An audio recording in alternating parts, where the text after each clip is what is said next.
different Oo, yes, yes. And there will be actually a day to showcase all this. I'm waiting really for that proposal because they want me to file it in Congress. The resolution for the support of artists, particularly nga yung dyeing industry in May Kawayan, which is the jewelry. Kasi tayo noon we were the center of jewelry.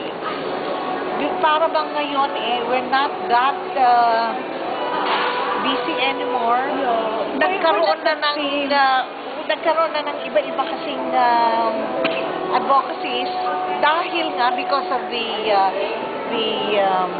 restriction or restricted tayo masyado sa presyo na ng ginto and diamond.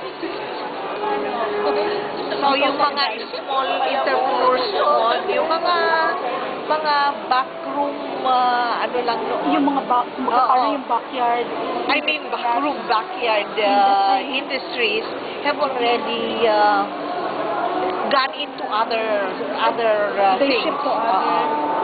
Kaya nagkaganon. And hopefully, they're trying to revive it. There's a group of jewelry owners na who want me to,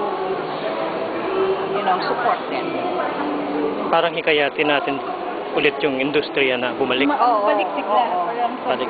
Hindi lang yon, kundi yung asking for the government to ease yung, alam mo na, taxes, yung restrictions, yung mga ganun. Kaya